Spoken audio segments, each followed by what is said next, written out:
Apresentadora. Então, Pronto, agora acho que Joana. deu Entrou com certo. tudo, hein, amiga? Entrou, Foi difícil, botou a mas deu live aí. certo. Tudo Pois é, bem, querida? tudo, como é que você tá? Eu tô bem, e você? Estamos bem aqui, né? E o Hoje Telzinho? um dia histórico nesse país, então tá aqui bem, comemorando também, né? E dia histórico, né? Mas já condenou ou não? Ainda não, né? Aí Brasília para, né, gente? Fica todo mundo na expectativa de saber o que vai acontecer, mas muito importante esse dia. Mas não é só Brasília, não. Acho que todo brasileiro, né, tem expectativa nesse julgamento. Antes de você entrar, eu estava dizendo que essa questão do julgamento do ex-presidente Bolsonaro, enfim, e de todos que atentaram contra a democracia no dia 8 de janeiro de 2023, ele é importante, não pela qualidade de quem está sentado no banco dos réus. Ah, ex-presidente, militares de alta patente, ok, é chique, é diferente, faz tempo que a gente não julga esse povo.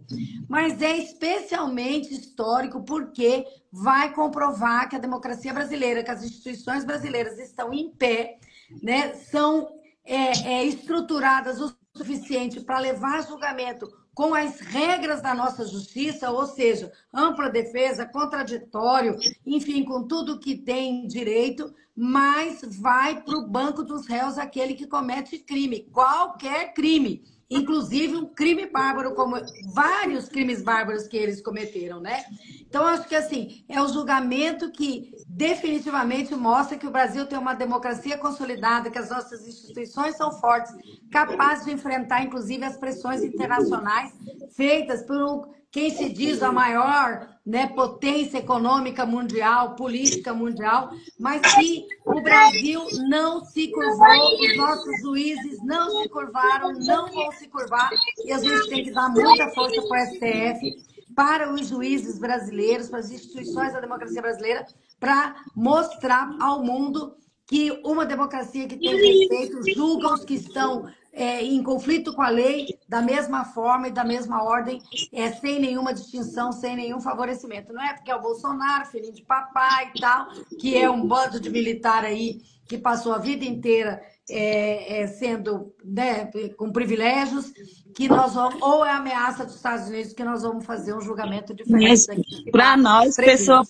pessoas pretas, Luísa, ver esse cara agora nesse lugar, né? Uma pessoa que julgou tanto esse lugar, que, né, foi tão contra esse lugar, estar nesse lugar agora, sentindo assim o que várias pessoas já sentiram na pele, né? E assim, cobrar que os direitos humanos aconteça para ele um dia solicitar que essa política exista, isso já foi uma vitória muito grande, porque assim, quando a pessoa sente na carne é diferente, quando a pessoa sente na pele é diferente. A satisfação é essa, de ver mesmo esse cara lá de alta patente tá sendo julgado como uma pessoa comum, sabe? Ele ser responsabilizado pelos erros que ele cometeu e pelos assassinatos que ele cometeu, né? Assim, porque antes era só pobre preto nesse país que pegava cadeia e ia lá pro esgoto, não. Agora também tem lá o presidente safado, covarde, também condenado no banco dos réus, né? É isso aí, e aí a gente tem que se alegrar, porque a gente consegue, pelo menos com o sistema de justiça, ter um pouquinho de igualdade. É isso que dá a satisfação. Porque esse país é muito desigual. Aliás, você está aqui para falar sobre o que é mais desigual da desigualdade, né? A mais e o mais excluído dos excluídos, que são as pessoas em situação de rua e especialmente a mulher em situação de rua. Então, assim, se a gente tem um país desigual em relação às mulheres, a gente tem um país desigual em relação às pessoas que estão em situação de rua. Imagina o que é a desigualdade sofrida por uma mulher que está em situação de rua. A gente quer que você fale desse lugar, porque você é uma mulher, né, que esteve em situação de rua, foi para a militância. Conta isso para a gente quer muito saber, né? Você não contou isso aqui na audiência para a gente. A gente quer saber como é que você virou essa referência nacional na política, enfim, né, da política nacional para as pessoas que estão em situação de rua. E depois você falar para a gente um pouco de como é que é essa coisa da violência contra a mulher que está em situação de rua e o que a gente tem que fazer, como é que a gente tem que ir. Então, um país que pelo menos garante a igualdade de justiça no tratamento né, perante as normas, as leis, e coloca no banco dos réus aquela arrogância inteira que é o Bolsonaro, mas todos esses militares aí de altos privilégios, amiga, é verdade. Tem que curtir muito, porque é muito importante. E é isso, tomara que seja. Ah, não pode desejar condenação. Desejo que o STF faça certinho a parte dele, mas eu desejo que ele seja condenado, ele não só, mas todas as penas que a lei preveja, e vá embora lá cumprir sua cadeia. Tem que ser cadeia fechada, nada desse negócio da tornozeleira aí que não serve para nós não, né? Fala, minha Justiça tem que linda. ser igual para todos, né?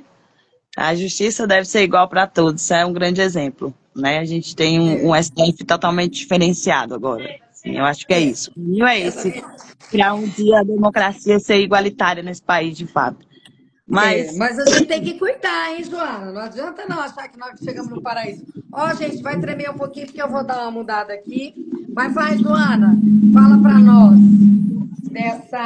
dessa questão, primeiro, do Dia Nacional, enfim, das pessoas em situação de rua. Conta para a gente a sua história e vai ensinando. Enquanto você vai falando tudo, você vai ajudando as pessoas que estão aqui interessadas nesse debate a sermos pessoas melhores e a nos integrarmos na política das pessoas que estão em situação de rua.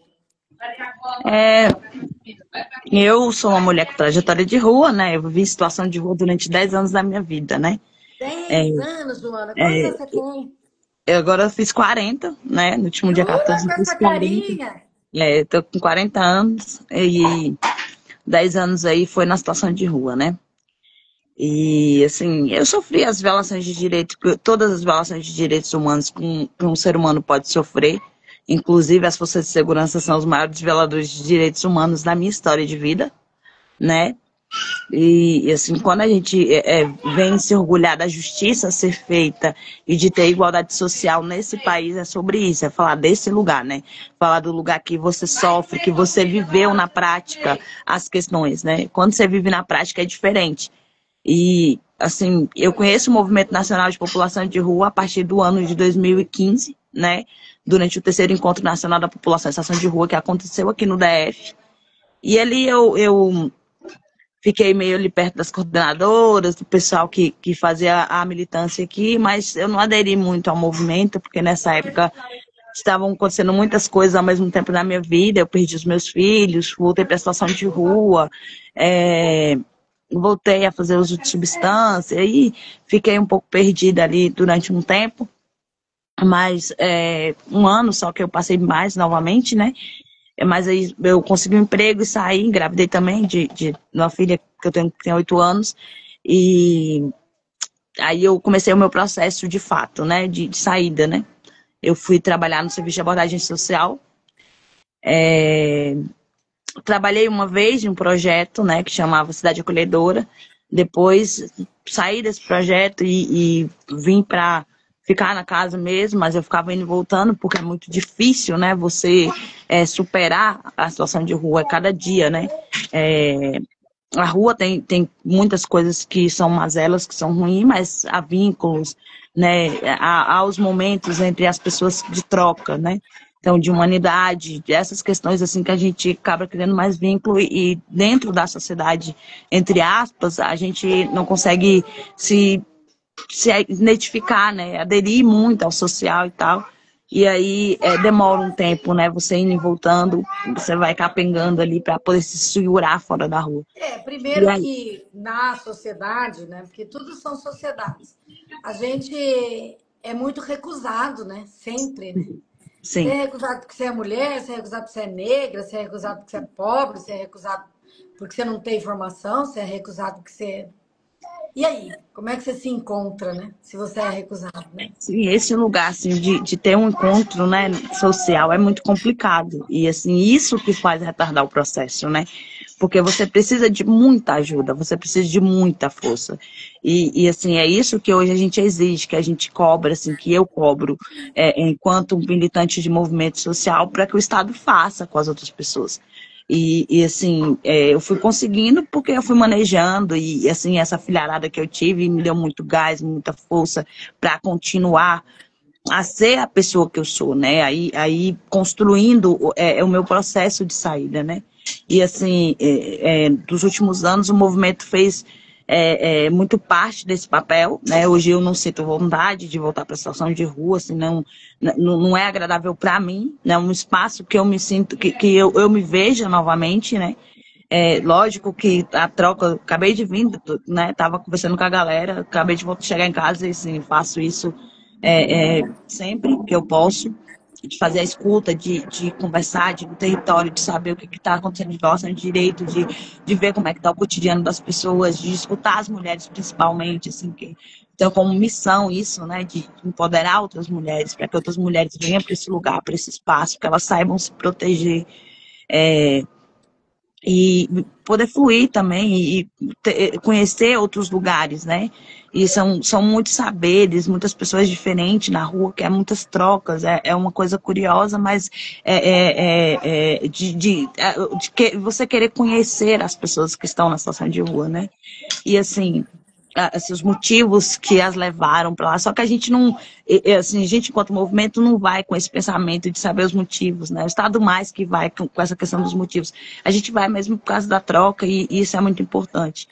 E assim, do ano de 2022, a gente se une a uma coordenação coletiva, 12, 13 pessoas que a gente estava muito revoltado com o que estava acontecendo no DF, né, com a população em situação de rua, e aí a gente veio fazer, né, eu acabei ficando, porque as pessoas foram se afastando, porque problemas delas, e eu entendo muito, porque a militância é muito difícil, gente. É muito difícil. A gente vive para isso. Olha, eu sou mãe de 8 pessoas. Só que, assim, eu não tenho tempo para ser a mãe 100% de 8 pessoas. Eu sou a mãe do Theo o tempo inteiro, porque o Theo praticamente está comigo em tudo. Mas aí as outras crianças, fico meio que eu deixei a desejar com elas assim. Então, o tempo, tento usar, hoje, otimizar meu tempo, separar muito as coisas e fazer da forma certinha para que eu conseguir dar um suporte bacana para as outras, né? Que ainda estão pequenos. E os grandes também querem um suporte. Às vezes minha filha vem aqui com meu neto e, né, tem um outro filho mais velho, tem um outro de 15 anos que mora comigo também, e que querem suporte. Assim, eu preciso me dividir para entender que hoje eu tenho esse lugar de mãe, de esposa, de militante de movimento social. Lógico, o movimento se sobressai a tudo, né? Que a militância vai se sobressair, porque, né, a gente acaba cuidando muito disso. E aí eu fui ficando nessa liderança, nessa coordenação, e, né, eu participava de todas as reuniões e de tudo que eu podia e que eu não podia. Eu chegava em casa muito tarde, às vezes meia-noite, 1 hora da manhã, porque eu estava assim, tentando fazer com que as coisas acontecessem, tentando fazer com que as coisas acontecessem. E assim, eu fui me politizando, né? Eu fui sendo podada nesse processo desses 3 anos da militância. E assim, eu fui cotada para assumir a diretoria de promoção dos direitos da população em situação de rua. Eu não pude porque eu já fui presa, né? E aí, isso é sério, é grave isso, né? Preconceito, né? Mas eu acho que não foi nessa questão. O egresso, né? O egresso sofre muito, né? É sério isso, né? E aí, mas foi muito bom porque o Anderson veio, eu aprendo todos os dias com ele é massa, sabe demais, assim, a gente tem uma troca muito grande, se entende no olhar, né? A gente somos companheiros da vida, eu e o Miranda, né? E aí eu vou me politizando e venho para esse espaço assim, de empoderamento mesmo, de saber que a mulher em situação de rua, ela nunca tem visibilidade, porque tem muitas companheiras que já tombaram na luta, que tem história muito massa, muito forte, de mulheres muito firmes, mas assim, meio que isso estava assim, travado, assim, não chegava nas mulheres, não conseguia incomodar, assim, e assim, hoje eu vejo no olhar das companheiras, e eu vejo que eu me tornei essa referência aqui para as mulheres, e que eu, sabe, assim, de fazer isso coletivamente, isso é muito bom, sabe? De saber que essas mulheres veem em mim uma referência, que elas veem em mim essa força para poder tentar conquistar os seus objetivos e que os sonhos ainda são possíveis, né? Acho que é mais sobre isso, assim, de eu estar nesse espaço, é sobre isso. Né? Lógico que a gente tem coordenadoras muito maravilhosas, Sueli, Rúbia, Laura, Maralice, que está aí anos 12, uma história, assim, uma mulher potente demais. a Rosângela, que também tem uma potência maravilhosa, e a gente aprende demais com essas mulheres. E assim, é isso, é vir para esse espaço e fazer a diferença, né? Assim, eu tô aqui para fazer a diferença, né? Junto com as minhas companheiras. E assim, dar essa visibilidade para a mulher em situação de rua, saber que a mulher em situação de rua discute política pública. Isso incomoda demais, isso é algo que assusta as pessoas, assim, saber que nós, mulheres de situação de rua, a gente discute política pública, a gente tem um empoderamento que a gente consegue discutir. O nosso notório saber, ele é valorizado em algum lugar, apesar de ter pessoas que ainda nos olham com preconceito, mas existe um lugar que nos aceita, que nos respeita, sabe?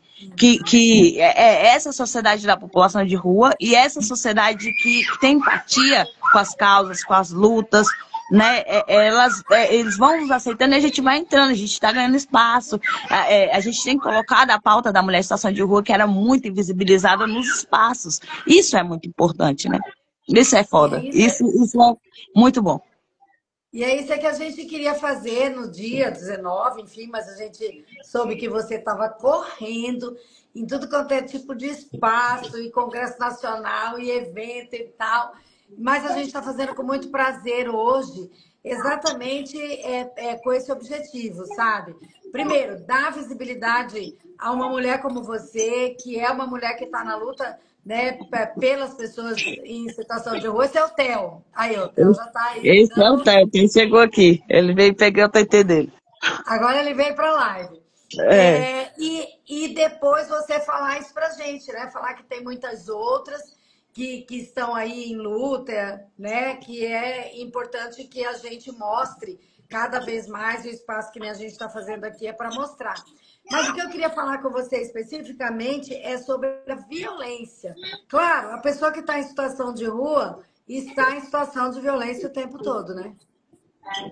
Todas as violências, todas. Né? Todas as violências, todas juntas. Assim, a mulher em situação de rua, assim, porque falando a linguagem da rua, na direta, assim, a gente tem os nossos princípios na situação de rua. E assim, esses princípios não envolvem algumas áreas da sociedade. E assim, com isso acontecem muitas violações, né?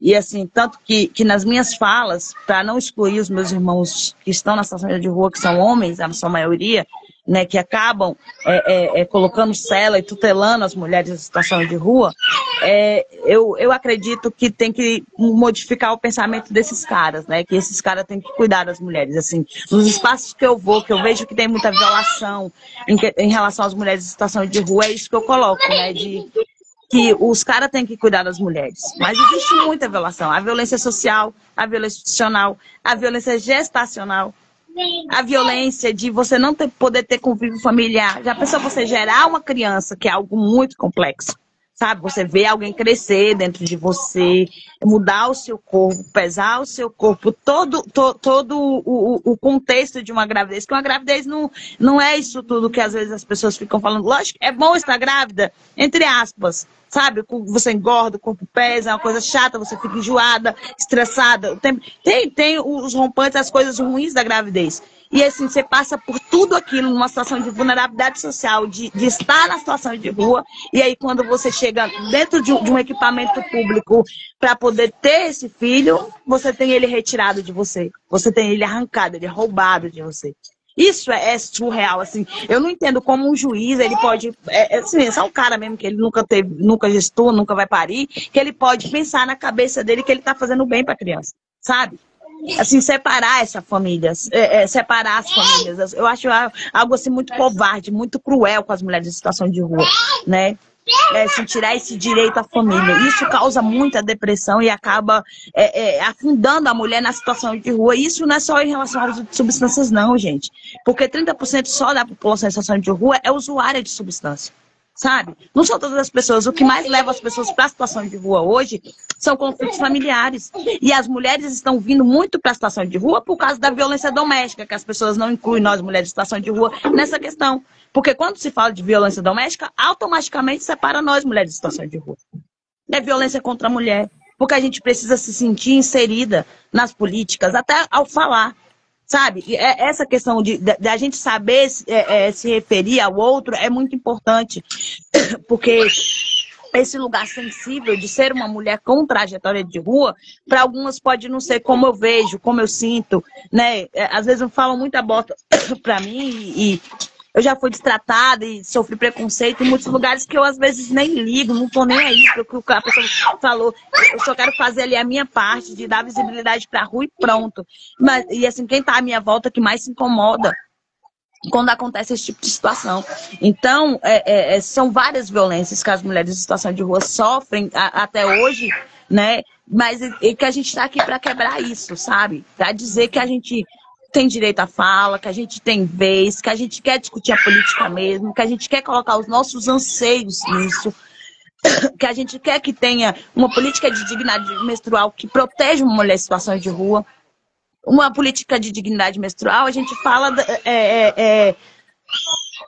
da questão do gestar, da questão do menstruar, da questão da menopausa, sabe? Que a mulher em situação de rua, ela passa por todos esses intempéries sem ter a proteção de ter um ginecologista, um médico, um psicólogo, alguém que possa auxiliá-la nesse processo. Né? E isso é muito covarde, porque as mulheres também estão envelhecendo na situação de rua. E assim, não tem um cuidado, não tem algo voltado específico para nós. E quando a gente fala de algo específico, é porque justamente a gente não quer um olhar comunitário com preconceito. A gente não quer um olhar da sociedade que vai nos subjugar. Lá, vagabunda pare um filho, deixa eu jogar. Às vezes a mulher não sabe nem cuidar da criança. Talvez se o Estado ensinasse para ela ou ajudasse ela a aprender a cuidar da criança, seria diferente, né?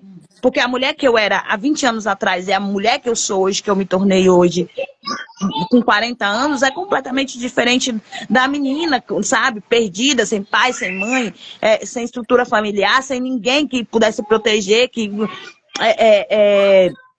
se iludia muito facilmente na situação de rua com relacionamentos, porque não tinha outro espaço para ser protegida, é totalmente diferente. Hoje eu consigo viver sozinha, sustentar os meus filhos, criar os meus filhos, eu tenho uma outra cabeça, mas porque eu conheci um outro lado da sociedade, que por mais com todas as invisibilizações e todos os preconceitos, todas as guerras, as lutas, as batalhas que eu tive que enfrentar, eu venho superando cada uma, eu venho me fortalecendo diante disso, sabe? E assim, esse espaço da gente estar discutindo essa política é para isso, é para fazer com que outras companheiras consigam vivenciar isso, sabe?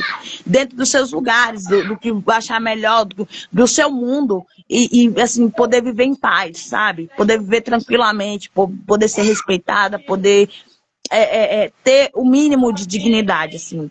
É por isso que estamos aqui. Eu acho que a sua fala é muito, né, naturalmente muito forte, porque você fala de alguém que teve essa experiência muito concreta, né? Revela, né, muito o que é uma mulher em situação de rua e as violências que ela passa. Mas e aí, Joana? Qual é a tarefa de alguém que está ouvindo a gente aqui? Qual que é a minha tarefa? Qual que é a tarefa das pessoas que se interessaram por essa live? Na perspectiva de quem entende as pessoas que estão em situação de rua, porque já esteve lá, que trabalha com a política numa instância nacional de organização, qual é a tarefa que nós temos que impor a todos? Como é que a gente tem que resolver a relação nossa com as pessoas que estão em situação de rua e como é que a gente apoia, ajuda com afeto, com políticas públicas, enfim, com serviços públicos, essas mulheres que estão em situação de rua e que hoje estão ali passando violência de toda a ordem. O rótulo, né? Você tem que arrancar o rótulo. A gente não tem rótulo. A gente não tem rótulo. Às vezes, a nossa situação física, financeira, não vai me fazer diferente de uma pessoa que tem condição financeira ou que está inserida na sociedade. Não vai me fazer diferente. O seu sentir, o seu ouvir, o seu falar, o seu pensar, tudo eu vou vivenciar isso. Só que eu vou vivenciar isso de uma forma muito maior, porque eu estou 100% exposta, no espaço 100% exposta, com todos os olhares voltados para mim. E isso é onde entra a criminalização, entra os preconceitos, né? Como eu falei recentemente na Câmara Federal, assim, o que a gente precisa para dar um tapa na cara da porofobia, um tapa na cara do machismo, do racismo, dos preconceitos, da invisibilização social, do desprezo dos preconceituosos, é de política pública com recurso garantido, entendeu? E de uma sociedade que, de fato, não seja hipócrita de respeitar na fala, mas de respeitar o corpo do ser humano sem discriminar esse corpo, sem rotular esse corpo, porque é um corpo feminino, porque é um corpo masculino, independente do que seja, não tem importância. Aquilo é um ser humano que deve ser respeitado, sabe? Sim, é parte desse princípio, assim, do respeito ao ser humano, o respeito humano. Tendo respeito humano, a gente vai longe, assim. A partir do momento que as pessoas começarem a respeitar a gente humanamente, a gente vamos longe, né? Nós, pessoas em situação de rua, 70% de pessoas pretas, precisamos urgentemente de uma reparação histórica, sabe? Porque a gente foi sendo deixado de lado nesse país, a gente foi sendo invisibilizado nesse país, e, assim, muitas coisas boas vêm acontecendo. Só que a situação de rua não deixou de ser opção. E já que é opção, eu preciso ter qualidade de vida, eu preciso ofertar qualidade de vida para essas pessoas que estão na situação de rua. E como eu vou ofertar qualidade de vida para pessoas que eu tenho medo, que eu julgo, que eu acho que é criminosa, que eu acho que é só bandida, que eu acho que é tudo de ruim? Não tem como. Infelizmente, a gente não vai sair do país. Não vamos. Pelo contrário. Vai morrer um, vai chegar 10, 20 na rua. Então, ou se faz política decente para poder mudar a situação e a realidade dessas pessoas, ou cada vez vai chegar mais pessoas na situação de rua. Entendeu? Comunidade terapêutica não é política pública. Abrir abrigo não é comunidade terapêutica, não é política pública. Porque isso é tudo retrocesso. Acolhimento comum, que está dentro da política de assistência social. Na minha visão, no meu ver, uma senzala. O que as pessoas precisam é de moradia. Moradia. Como eu sempre falo em alguns discursos que eu sempre coloquei essa questão, o ser humano, ele já naturalmente, ele vem de um lar, que é o útero, onde ele está cuidado, nutrido, protegido. Então, a gente naturalmente já se entende dessa forma. Então, a gente precisa desse espaço garantido de direito, sabe? E as mulheres sendo prioridade. As mulheres sendo respeitadas, na sua integralidade, sabe? Independente se ela está com problema de saúde mental crônica, se ela está fazendo uso de substância por algum motivo, tem um motivo ali, gente. Tem um motivo. E assim, a gente respeitar a individualidade de cada ser humano é que faz a sociedade ser diferente. Sem isso, a gente não vai ter uma sociedade diferente. Uhum. Então é isso, né? Você falou arrancar o preconceito, arrancar a tarja, né? Abrir os olhos do coração, entender que que aquele ser humano está ali, né? É só isso, né? Ele está ali e me relaciono com ele e o ajudo e o protejo, né? E ouço, né? Vejo quais são as suas necessidades. E aí, entre as políticas públicas, você acha que a política pública mais importante é a moradia? É a moradia. Entendi. Ela perde o vínculo com a família e perde a moradia. E aí ela vai morar onde ela pode morar, que é nas ruas. Que é nas ruas. A rua acolhe, né? O Estado não acolhe. Imagina, gente, o Estado que tem recurso, que tem orçamento, a sociedade que tem recurso, que tem orçamento, que tem como dar um suporte para a pessoa, não acolhe. E a população de rua acolhe. Que já tem vulnerabilidade. Sabe, só aí já é visível de pensar a diferença que é. É mundos diferentes, de fato. Sim, que para você ter empatia, você não precisa ter dinheiro. Que para você ter respeito pelo outro, você não precisa ter dinheiro. E lá na rua ele encontra a empatia, o respeito, a consideração. Entre os companheiros, sim. Entre os companheiros, sim. E o que a gente precisa de política pública é moradia. É moradia. É a voz, né? Então, que coisa boa, né, você dizer isso, porque a gente não sabia disso. Eu, por exemplo, não sabia. Eu estava achando que a política mais importante era da saúde, da assistência, Se você tem moradia, você tem saúde, você tem assistência social, você tem educação, você tem cultura, você tem direito ao convívio familiar, você tem direito a tudo. A moradia, ela passa por tudo, né? Até pra gente se hospedar em um hotel, a gente precisa dar o CEP da nossa casa. Se você não tiver CEP, você não fica lá, não. Já pensou se eu for me hospedar? Eu vou fazer um teste uma hora, sabia, Luísa? De me hospedar no hotel e vou dar o CEP do Centro Pop aqui de Brasília, da área central. Só pra me ver como fica. Se eu vou ser aceita no lugar. Entendi. Não vai, né? Não vai. Não vai. É uma vergonha as favelas, enfim, as moradias precárias pelo Brasil afora, que não tem CEP, não são aceitas no distrito sanitário, lá no posto de saúde da região. Não pode ir numa UPA. Você chega lá, você fala, uai, mas você mora onde? Ah, eu moro na comunidade Nova Esperança. Eu moro lá na cidade dos Anjos, que é aqui em Campo Grande, temos. A pessoa vai dizer assim, uai, mas lá não tem CEP? Você não pode se consultar aqui, não. Vai ter que voltar em outro lugar. Não sei onde é que é. Onde que é? Não sei. Né? Isso falando de quem está numa moradia precária. Não estou falando de pessoa que está em situação de rua, né? Agora pensa você chegar lá e falar, não, eu sou uma pessoa em situação de rua. Eu moro na marquise ali da esquina, ó, na frente do supermercado tal. Ou se não, debaixo daquela árvore lá no supermercado tal. Ah, isso aí não é endereço, não. Aqui não vou te atender, não. Você tem que passar seu endereço. É isso? É isso, é nada, né? Você É não nada? tem nada. Mas que importante a sua fala, sabe? Acho que duas coisas que você falou aqui mexem muito com todo mundo. Primeiro, arranca teu rótulo, né?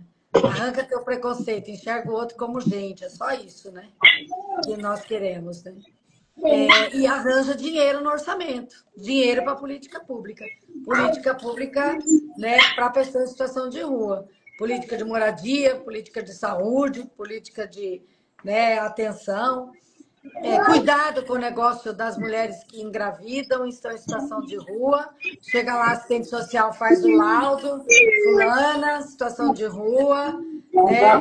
Com dependência em substância ou não, não sei o quê. Criança Falou que a está em situação situação de. de Luísa, risco, falou que a vai para situação de rua. Falou que a situação de rua, se a mulher for para maternidade, se eu for para maternidade agora, não quero mais, mas se eu for para maternidade agora, falar que eu estou em situação de rua lá, ou se não tiver algum registro que eu estou em situação de rua, automaticamente eles já vão chamar o conselho tutelar para conversar comigo, a vara da infância, para vir buscar meu filho. É dessa forma, não tem empatia. Não tem empatia, não tem empatia. E quando a mulher não sofre violência obstétrica, que é muito grave, que a gente não tem nem dados em relação a isso, entendeu? Porque não se falam sobre isso, sobre a violência obstétrica que a mulher em situação de rua sofre dentro das maternidades, né? E muitas vezes, com medo, a mulher pare no meio da rua. Teve a mulher aqui mesmo que pariu no meio da praça, porque, né? Ela não queria ir para o hospital. Ah, porque ela estava drogada. Não. Ela tinha medo de ir para o hospital porque já tinham tomado outros filhos dela lá no hospital. Isso aí. É violência que vai acabando. São violências que elas acumuladas, elas vão acabando com a saúde mental da pessoa. Isso não precisa ter substância envolvida no meio, não. Sabe? Não precisa ter substância envolvida no meio. Assim, é só o trabalho do Estado mesmo, assim, de te deixar naquele lugar, assim, de prender a tua mente naquele lugar e não te dar meios de forma alguma. Não te dar permissão para você ir para lugar nenhum. É isso, assim, de colocar um cadeado no seu cérebro com todas essas violações e te deixar ali para morrer. Você vai morrer lentamente porque você foi para a situação de rua porque você quis, porque não te aconteceu nada e eu não posso ter sensibilidade de entender aquilo ali. Uhum. Isso não acontece só com as mulheres, acontece muito também com os homens, né? Quando, às vezes, o cara fuma um baseado de maconha e tá na situação de rua, a polícia chega, dá um bote nele, prende ele no tráfico. Aí ele, às vezes, tem a perspectiva de arrumar um emprego, ele não pode, porque ele vai ser uma pessoa fichada, sabe? Isso são coisas assim que a gente não entende, né? Assim, tinha que ter mais cadeia do que pessoas, né? Nesse país para poder prender todo mundo. Porque você vai abrir um acolhimento no meio da cidade, a sociedade se une, faz abaixo-assinado, porque não pode ficar esses moradores de rua aqui não, porque é tudo criminoso, só porque morou na rua é criminoso. Crime é o Estado que comete permitir que as pessoas vivam em situação de rua. O crime é o Estado que comete e os outros também, que tem moradia, que tem emprego, que tem formação, que tem todos os privilégios. Esse aí também cometem crime, às vezes o dia Sim, inteiro, né? Continuado. Mas é muito importante te ouvir, sabe, Joana? Muito importante. Muito. Acho que essa live aqui, eu até vou falar para você, eu vou baixar, aí depois eu vou baixar no meu celular mesmo e pedir para cortar aquela parte que a gente ficou entrando, saindo, para ninguém desanimar. E aí pegar da tua parte que você entrou e ficou para frente, porque eu acho essa nossa conversa assim muito, muito importante. Pensa se para mim é importante, eu que já sou envolvida com direitos humanos, que tem o Kedney, que você conhece, que está lá na nossa assessoria, que está todo dia a gente está falando sobre isso, e enfim. Ouvir você já foi assim muito, muito maravilhoso, muito importante para mim, né? Porque a gente precisa se transformar toda hora, a gente precisa estar atenta toda hora, a gente precisa melhorar. E é isso que você falou que é fundamental. Arranca essa tarja, né? Arranca, arranca esse preconceito, tira daqui, né, esse rótulo que você colocou, né?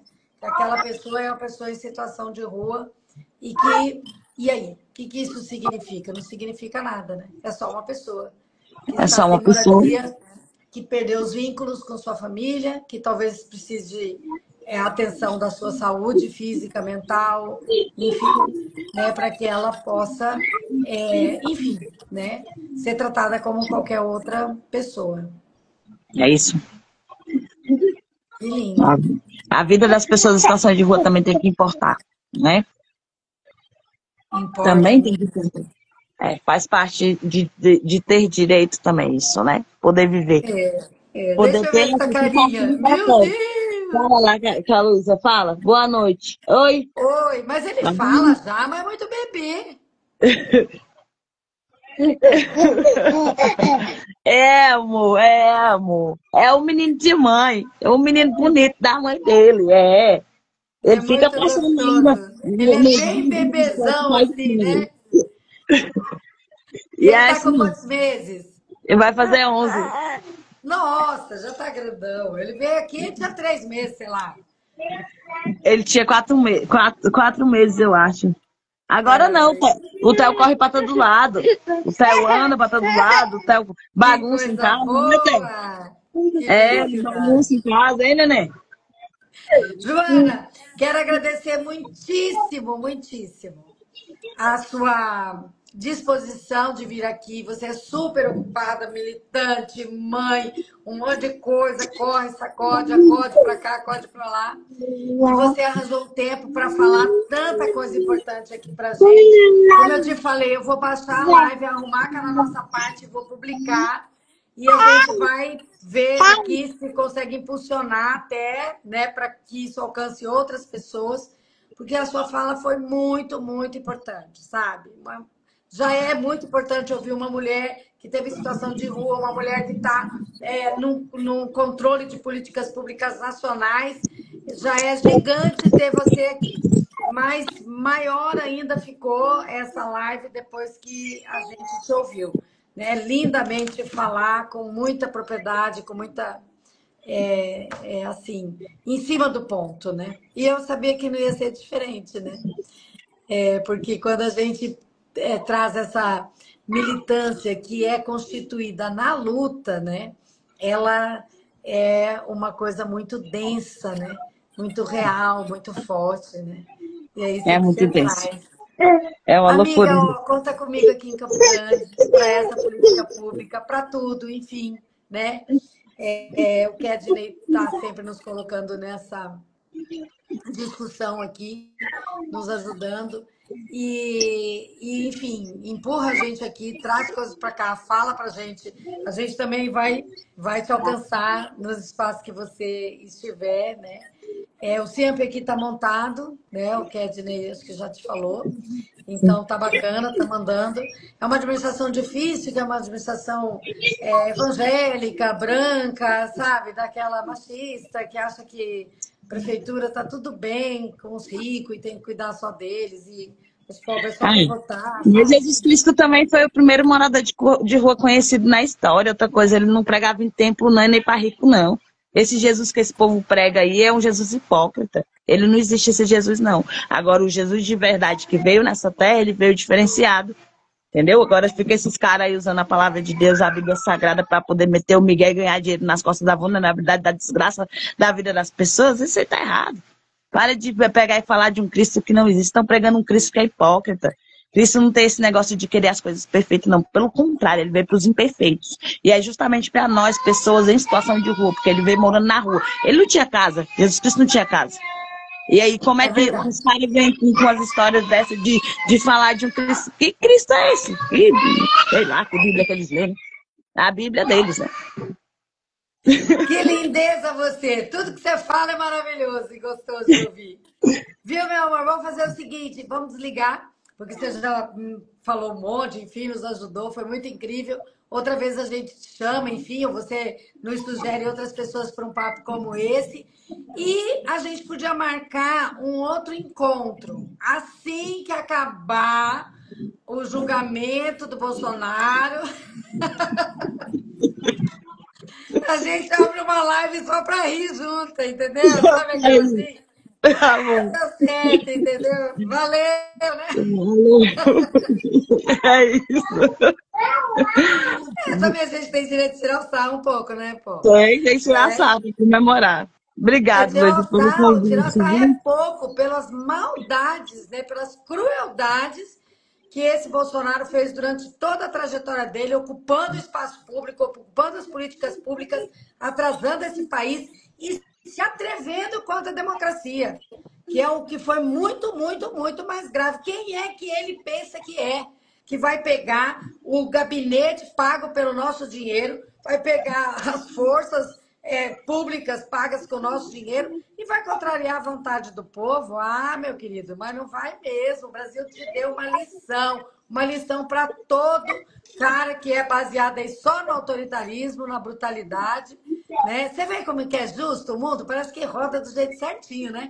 Vai Certinho. dar, como você falou, vai dar ele lá na cadeia, com a sentença que ele nunca quis ter. Ah, a sentença bem recheadinha, vários tipos penais, assim, ó, e várias penas para ele cumprir.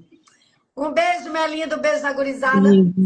Obrigada, obrigada muito por você ter vindo aqui. Obrigada, o Kedney, por ter nos encontrado. O Theo, a outra menina que está aí, que eu não sei o nomezinho dela. Ela tá bagunçando, agora foi tomar banho. Ah, então tá bom. Um beijo nas Ah, meninas e estamos juntas, tá? obrigado, Horário, Luísa. compromisso marcado. Eu vou chamar a live na hora que sair a sentença. Eu vou chamar uma live com você. Você abre, onde você estiver, você Olha abre a só. live só pra gente rir juntas da sentença. A gente vai ler a pena lá, crime por crime e o total. Aí aqueles vários tipos de problema, né? Privativo de liberdade, multa, mas não sei o que, não sei o que, vai ter pena para danar para a gente ler. Pois é. Um beijo, minha linda. Beijo, Obrigada. Obrigada obrigado. demais. Sucesso sempre na tua vida, na vida dos seus filhos, na vida dos seus amigos, das pessoas com quem você está construindo essa política maravilhosa, as amigas, né? Também quero falar com outras mulheres, vou falar para o Kedney. Kedney, me põe com as mulheres que ela falou lá, que eu não guardei todos os nomes, mas está tudo gravado aqui. E a gente vai falando com elas, fazendo aqui um espaço para falar, para refalar, para falar sobre a política e as pessoas que estão em situação de rua. Beijo, linda. Beijo, Obrigada. obrigado, Luísa. Obrigada. Obrigada a todo mundo que está aqui, tá? A gente pode chamar todos vocês também para a live do Desaforo. É isso aí. Beijo. Beijo, boa noite, gente. Tchau. Boa noite, amor. Tchau.